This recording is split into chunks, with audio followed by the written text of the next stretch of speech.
Olá, está começando mais um FloripaCast, o podcast aqui da Câmara Municipal de Florianópolis. E a nossa convidada de hoje é a doutora Karine Piletti, que é médica endocrinologista e vai conversar um pouquinho com a gente sobre essa recente proibição da Anvisa em relação aos chips de beleza. A gente vai falar sobre isso, quais são os malefícios, quais são os efeitos e o porquê dessa proibição.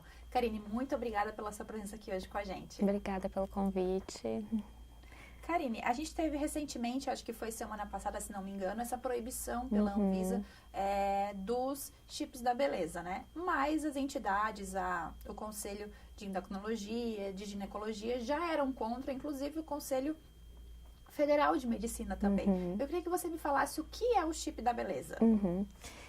Então, o nome que ficou popularmente conhecido é chip da beleza, mas na verdade é um tipo de implante, né, que vai colocado embaixo da pele, no tecido subcutâneo, em que se colocam hormônios, né, por essa via. É semelhante ao que já existia aqui, é o Implanon, né, que é o anticoncepcional que é implantado no subcutâneo. Então, é um pelletzinho, um implantezinho em que a pessoa, o médico, né, a farmácia de manipulação coloca hormônios para colocar no subcutâneo, assim.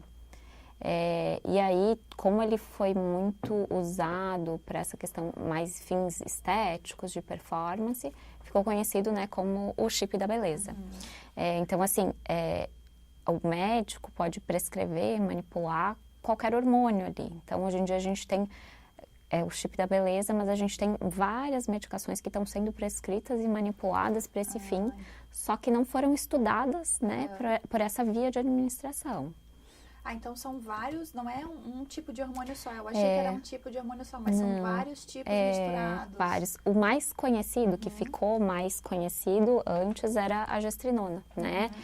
Que era esse chip da beleza, acho que é mais relacionado à gestrinona o nome. Mas ultimamente tem sido colocado vários hormônios e até outras medicações também estão sendo colocadas nessa forma de implante hormonal subcutâneo. O que esse chip da beleza promete para essas mulheres? Muita coisa voltada, assim, né, em questão de performance, melhora de cansaço, de libido, melhora de força muscular, perda de gordura, né, perda de peso, uma melhora hormonal, assim, né, e mais voltada para beleza e performance física. É uma receita milagrosa, então, Isso, né? Então, exato. quando a gente olha, encanta os olhos, claro. A gente, toda mulher quer ter a libido aumentada, perda de beleza, melhoramento da pele. Então, acho que é muito atrativo, né, para nós mulheres, eu acredito. Com certeza. Mas quais são, na verdade, né, os efeitos colaterais? Muito dependente do hormônio que está se colocando ou da medicação que está se colocando, mas esses hormônios que têm mais uma via androgênica, que é mais semelhante a um hormônio masculino, pode dar aumento de acne, oleosidade, queda de cabelo, aumento de clitóris, engrossamento da voz, esses questões estéticas. Só que aí a gente tem as questões de saúde, né? Porque pode aumentar risco de trombose, infarto, AVC, hepatites, né? Problemas do fígado, do rim também, né? Então sobrecarrega bastante todos os órgãos. Nossa, meu Deus! Dá bastante complicação. Porque é uma via que os medicamentos que estão colocados nesse chip não foram estudados dessa forma, né? A gente tem a maioria dos hormônios, assim, ou por via oral, né, com comprimido, ou por via transdérmica de aplicação na pele, gel, adesivo. E alguns hormônios são colocados ali nessa via subcutânea sem terem sido feitos estudos, né? Então, a gente não sabe como que é a absorção desse hormônio, né? Quanto tempo que vai durar, porque tem chips que você coloca e o efeito pode durar de 6 meses até anos. E aí, tem chips que são reabsorvíveis e você não tem nem como tirar se você tiver algum efeito colateral grave. Então, isso é bem sério. Nossa, então, tipo assim, se me der alguma coisa, um piripaque, eu tô com aquilo ali dentro de mim, se for reabsorvível, esquece. Esquece, tem que esperar o efeito passar. Muitas vezes não tem como nem achar ele ali, não tem como retirar. Doutora, foi proibido agora pela Anvisa semana passada, a gente teve essa notícia, né, que foi bastante alarmante, mas como que alguns profissionais ainda faziam isso e ofereciam isso a pacientes, mesmo tendo todas essas contraindicações dos conselhos? Não existia uma proibição oficial, né? Porque eram só declarações dos conselhos das principais sociedades médicas que se posicionavam contra e vinham lutando, né, com a Anvisa, assim, para ter alguma regulamentação, alguma coisa. E aí, agora, foi bem recente isso, na semana passada, que saiu essa proibição. Então, os médicos podiam, assim, né? Não existia nenhuma regulamentação e nenhuma fiscalização. E espero que agora tenha, né? Através da Anvisa, ainda mais se foi proibido, né? Eu acho que os consultórios médicos não vão mais poder trabalhar com esse tipo de medicação. Não podem. Ou tipo de produto. Mas é chocante, assim, quando a gente vê isso sendo oferecido, né? É a mesma coisa, como a gente estava conversando nos bastidores, os anabolizantes, né? Como se fosse, é muito prejudicial, realmente, né? A gente vê muita gente que faz uso e todos os efeitos colaterais, né? Aquela galera de academia, marombada, que tem 15 anos, parece que tem 30. É uma febre, assim, que tá bem preocupante, esses hormônios anabolizantes de academia também. Inclusive, a gestrinona, que era esse principal hormônio do chip da beleza, ela tá na lista de doping, assim, né? Porque ela tem um efeito anabolizante, um efeito semelhante a esses hormônios, assim, então... Doutora Karine, você já atendeu alguma paciente que fazia uso desse tipo de chip? Já atendi. Com efeito colateral? Com efeitos colaterais, já. Quais eram? Já atendi várias com efeitos colaterais mais estéticos, né? Queda de cabelo, assim, quem já tem mais uma tendência a ter calvície, então isso piora bastante com acne. Mas já atendi também, como é um hormonal, né, um hormônio, ele acaba bagunçando outras questões.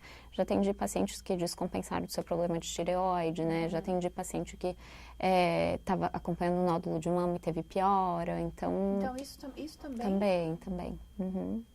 E aí, porque é um hormônio, né? Um nódulo de mama, se a paciente tiver um risco de câncer de mama, qualquer hormônio que a gente coloque pode estimular e pode aumentar, né? Então, tem que ter muito cuidado com essa parte hormonal nessas pacientes. Isso também vale para o anticoncepcional? O anticoncepcional é um pouco diferente, assim, né? Porque a dose é mais controlada, a gente tem estudos que mostram segurança, assim, então é um pouco diferente. Então é meio que um mito quando eles falam que anticoncepcional causa câncer, mas que hormônios realmente podem sim influenciar no crescimento de mulheres que já têm o nódulo. Principalmente nessa questão dos implantes, porque a gente não sabe como é a absorção, né? Pode ser que a paciente absorva muito e fique com doses altíssimas no início, e aí acaba tendo um estímulo maior em questões hormonodependentes. Assim. Nossa, é muito preocupante, né? E também é uma vitória para a comunidade médica que realmente tem responsabilidade. Sim, né? Muito, E como lidar? Eu queria que você me desse algumas dicas tanto para mim, né, também consumidora, mas também para quem está nos assistindo, de como saber que realmente aquele profissional é um profissional seguro para eu estar me relacionando, né, um endocrinologista, uma ginecologista, enfim. O mais importante, assim, sempre procurar uma indicação, né, de outros profissionais, assim, e o site do CRM, ele tem uma busca, né, os profissionais que fazem a residência, eles têm um registro que a gente chama de RQE, né, que é o registro da especialidade, e lá no site do CRM você consegue buscar pelo nome do médico, tudo, para saber se esse médico fez residência e se tem esse registro. Então, é uma forma segura de buscar profissionais que tiveram essa formação adequada. Que também estão mais especializados na área, né? Isso. Meu Deus do céu, daqui a pouco a gente vê farmacêutico implantando o chip da beleza. Mas existe de tudo, assim. Ai, meu Deus, só piora. Existem vários outros profissionais que fazem prescrições hormonais. Assim, eu já peguei receita de dentista, de uma paciente que foi fazer modulação hormonal com o dentista. E não era em chip, mas era em creme, em comprimido, coisas manipuladas e foi prescrito pelo dentista dela. Essa reposição hormonal, para quem não sabe, ela é muito comum quando a mulher está na menopausa, ali no climatério, na pré-menopausa. E realmente tem várias aplicações em gel, tem vários tipos de tratamento de reposição, né? E realmente isso se torna às vezes necessário para a mulher que está passando por esse ciclo, né? Claro. Mas às vezes meio que deu essa extrapolada aí, né? Sim. De reposição de hormônio, tá voltando no hormônio, porque tu abre o TikTok hoje em dia, porque tua ferritina tem que estar isso, se não tá no valor da referência, mas tem que estar 900. Isso. Tu vê muito esse tipo de informação e a gente acaba se engabelando por aquilo. Tudo é falta de B12 ou de vitamina D. Por isso que tem que ter um médico de confiança que saiba avaliar esses exames, né? Da questão da reposição hormonal, realmente, ela tem uma indicação na pós-menopausa, com certeza, para mulheres sintomáticas ou para quem tem alguma indicação, ela é bem benéfica, né? Mas aí, assim, sempre com o acompanhamento de um endócrino, né? Fazendo todos os exames com controle. E a gente nunca manipula o hormônio, né? A gente usa sempre o hormônio da farmácia. Não se manipula? O hormônio é uma coisa muito delicada, sabe? Então, raramente você vai ver um endócrino manipular o hormônio. Então aí já é uma coisa para acender uma luzinha. Isso. Por quê? O da farmácia, né? Ele foi feito com um controle, ele tem uma padronização, todos são iguais, têm a mesma dose, foram estudados naquela via para, né, ser absorvidos adequadamente. Quando eu vou manipular alguma coisa, cada farmácia vai ter uma matéria-prima diferente, que ela comprou de um fornecedor diferente, né? Um sistema de disposição diferente, assim, de aplicação diferente, um creme diferente, né? Um aplicador diferente. Então, a gente não sabe realmente se o que está ali está entregando a dose que eu prescrevi e está absorvendo a dose que a pessoa tem que usar. Então, é uma coisa bem delicada, assim. Então, hormônio, raramente o endócrino vai mandar manipular. Então já é um sinalzinho de alerta para prestar atenção, quem está nos assistindo, nos ouvindo, porque é até interessante isso, né? Falar que, olha como a gente é leigo, né? Como a gente... Mas tá tudo bem, é normal, né? Mas se tem essas indicações, é legal a gente seguir, como você falou também, nessa questão de sempre ter uma indicação de profissional, um profissional de confiança, né? E uma outra coisa que eu queria falar a respeito sobre isso é que isso foi muito usado na questão estética, né? E ficou muito famoso entre as famosas, né? Pessoas que têm alcances gigantescos, como a Virgínia, que tem milhões de seguidores e que fala sobre o chip da beleza. Sim. Então, isso se popularizou, né? E imagina, se a Virgínia, que tem todo tipo de acesso, foi indicada por um médico, então aquilo ali só pode fazer bem. Então, a gente também tem que olhar não só para isso, mas por tipo de conteúdo que a gente está consumindo. Isso. E tudo vai se encaixando, né? Acho que é bem importante mesmo, né? E até entender que, a influencer está usando tal coisa, mas cada pessoa é diferente, cada pessoa tem um risco, cada pessoa, né, vai ter uma indicação. Então, não é para todo mundo, né? Lógico que essa questão do chip da beleza é errado para todo mundo, com certeza. Mas quando a gente olha alguma influencer usando alguma coisa, a gente tem que, né, ter racionalidade e ver se eu tenho indicação, né? Se eu preciso. Então, consultar um médico para avaliar corretamente. E um médico de confiança. Isso. Exato. Doutora Karine, e falando mais dos efeitos colaterais, né, que o chip da beleza traz aí para as pacientes, você também já atendeu, como você falou anteriormente, as questões mais estéticas mesmo, mas falando de coisas mais graves, né, como AVC, infarto, que realmente é um risco que as pessoas correm quando fazem uso desse tipo de hormônio. Como que isso, de alguma forma, a gente estava conversando, mas acho que é legal a gente trazer também dos bastidores para cá, como que estava sendo monitorado, não tinha esse monitoramento das mulheres que faziam uso para as mulheres infartadas? Porque tem essa questão da manipulação e tudo, a gente não tem dados muito oficiais, mas aí existe uma plataforma que os médicos registravam esses efeitos colaterais e tem se visto um aumento significativo, né, nos efeitos colaterais de pacientes usuárias desses implantes hormonais. Inclusive, esses dados foram regulados, foram levantados, encaminhados para a Anvisa, tudo. E aí, depois da proibição, teve até semelhante a um boicote, assim, de médicos que faziam implante hormonal para tentar, boicotar esses dados do site. É bem triste. É muito triste. É o que a gente olha assim, meu Deus, gente, é o profissional que deveria estar fazendo o inverso daquilo, né? Tipo, cuidando da saúde das pessoas, pelo contrário, ele está vendo lucro, ou realmente não é nem lucro, é aquilo realmente que ele acredita e que ele acha que que vai resolver, né? Exato. Eu É um acho que negacionismo. é um negacionismo, é talvez uma questão de educação médica também que tenha que ser revista, né? Poucas vagas de residência, talvez, né? Ou a pessoa quer um caminho mais fácil, e aí vai fazer algum curso de final de semana que é dado por alguém que acredita realmente nessa questão hormonal, e aí vira como se fosse uma seita hormonal, assim. Exatamente, é tudo questão de hormônio. Gente, se tu abre o TikTok, porque, tipo assim, tu abre o TikTok e tu vê só isso. Aí hormônio, ferratina, não sei o que, não sei o que. E tu vai bombardeado por aquilo. E esses dias eu tava vendo um médico no TikTok com milhões de seguidores falando pra tomar iodo. Nossa, não, pelo amor de Deus. Iodo. A tireoide sofre tanto. Porque iodo diminui os nódulos mamários. Não, mas aí descompensa toda a tireoide. Então, mas olha só que tipo assim, e falando mal dos médicos, porque geralmente quando as mulheres têm nódulos, que geralmente é um BIHARD 3, um BIHARD 2, elas vão acompanhando de 6 em 6 meses. E aí ele pega isso, claro que é um medo, né? Com certeza. E colocou aquele medo, mas você já tá lá, por que não faz isso, não sei o quê? Mas tem todo um protocolo. Se tem esse protocolo de 6 em 6 meses, é porque é um protocolo. Claro. E aí ele botando mais o iodo. E as pessoas, porque e aí tu vê que realmente é um desserviço.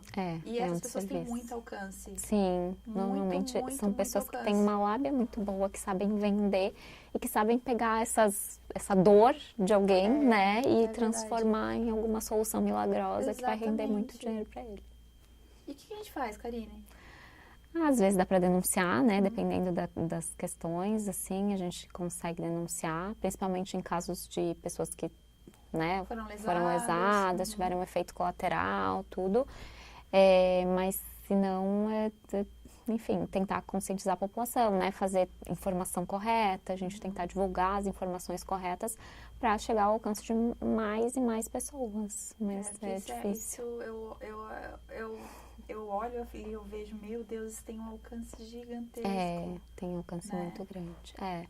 E acho que como tu falou, uma seita. É uma seita. Combinado com essa sociedade em que a gente está hoje, que a gente precisa de soluções imediatas e milagrosas e caminhos fáceis, assim, isso vende. Vende muito, né? E é como a gente estava falando, mexe muito com o emocional, com questão de doença. Com certeza. Imagina, câncer, que é uma coisa grave, as pessoas ficam preocupadas. Claro, as mulheres ficam preocupadas, mas se eu tenho, por que eu não faço alguma coisa? Por que se eu acompanhar? Vai ficar ali crescendo, vai virar um câncer. Então, também é o desconhecimento daquilo que a pessoa tem. Então, se você tem algum tipo de questão, primeiro estude aquilo que você tem. Isso é muito importante, né? O meu médico uma vez me falou isso, Camila, estuda isso. Porque é bom também que você saiba o que está acontecendo, né?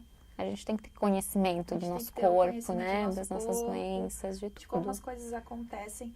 E fica o alerta, né? Agora é proibido pela Anvisa, não pode mais ser aplicado, não pode fazer uso, não pode fazer manipulação de hormônio. Então, se alguém chegar para você, se você está num consultório médico de um endocrinologista, uma ginecologista, um ginecologista, nutricionista, um dentista... Qualquer especialidade. Qualquer especialidade que venha com essa conversa, diga não. Isso, fala não pras drogas. Sai correndo. Sai correndo. É o melhor que tem que se fazer, né, Karine? Fuja pras colinas. Diga não. Diga não pras drogas. Mas é muito complicado, porque mexe muito com aquela questão, né? Vou ficar linda, maravilhosa, vou ganhar corpo, vou pra academia. Mas pode ter um preço alto a pagar, né? Alto. Exato. E é isso. Nosso corpo, ele é tão bonito, tudo se regula no nosso corpo, né? Nossos hormônios foram feitos para se autorregular. E aí a gente vai lá e quer mais, e quer uma alta performance, quer muita coisa rápido, e aí acaba estragando tudo, né? Isso também vai muito, como a gente falou, né, da consciência, de tudo, né? Antigamente era tão lindo fumar. Era bonito fumar, as pessoas eram incentivadas a fumar. Exato. E a gente sabe que só tem um caminho para quem fuma, né? Então... Claro, tem para todos, mas para quem fuma tem algumas questões, né? É bem pior. Então, a gente tem que olhar para isso, ter um senso crítico também. Acho que é importante as pessoas terem senso crítico. E o que mais me chateia, assim, quando eu falei, vamos falar sobre esse assunto, porque é uma questão importante, né? A gente ouve falar muito dessas influenciadoras que fazem esse tipo de serviço. Sim. E tá muito na mídia, chip da beleza, aí ficou famoso. E aí tu faz aquela reportagem, às vezes aquela reportagem que saia no Fantástico, e aí tem um médico, um endocrinologista, porque sempre tem que ter uma figura, né? De autoridade. De autoridade para representar aquilo. E ele vai falar, e às vezes ele falava com propriedade. Sim, Né? claro. E olha o desserviço. Né? Porque é muito difícil a gente que estuda, que faz medicina, que estuda artigos, que lê, a gente tem que saber ter também uma análise crítica desses artigos, né? Porque também na literatura médica você pode publicar algumas coisas que não vão ter um embasamento científico bom. E aí, às vezes, eles pegam, assim, algum artigo lá que foi feito, mas é um número pequeno, que não tem uma evidência forte, e se baseia nisso porque deu o resultado lá que eles queriam que desse, para fazer uma divulgação e diz que tem fonte científica, né? Mas isso a gente tem que cuidar bastante também, porque... várias nuances, né? Essa questão também de fonte científica, até questões que realmente, mas como tu falou, o que eu quero que seja, eu faço que seja, né? Então, a gente vê muito isso também na comunidade científica. A comunidade médica e científica se confundem, né? É tudo a mesma coisa, porque as duas precisam uma da outra, mas artigos seguros também, né? Sim, é bem importante. Tipo de pesquisa, como que é feita, aonde foi feita, qual universidade, qual pesquisador, qual o viés do pesquisador, se realmente ele estava ali sendo neutro, né? Por quanto tempo que foi feita essa pesquisa. Então, é todo um contexto, né? Para levar a ciência de forma séria mesmo. Karine, eu queria te agradecer pela presença. Obrigada. Acho que foi uma conversa que a gente pôde esclarecer bastante e alertar também a população, né? Não, é bem importante mesmo, né? Porque é isso, você vai no médico, você confia que vai ser prescrito o melhor tratamento e tudo, e aí às vezes não é, né? Então as pessoas têm que estar bem cientes e informadas para conseguir buscar uma referência correta, né? Um médico bom que consiga atender isso. Então, perfeito. Obrigada pela presença. Obrigada. A gente pode voltar mais vezes para falar sobre outros assuntos, né? Falar sobre anabolizante, que é uma pauta legal, acho que a gente pode abordar. Falar sobre a obesidade infantil também, que é uma questão que está preocupando bastante a sociedade, né? A gente está se alimentando muito mal e, consequentemente, a gente alimenta nossas crianças mal também. Bastante. Né? Karine, muito obrigada, Obrigada. viu? Um beijo, FloripaCast fica por aqui.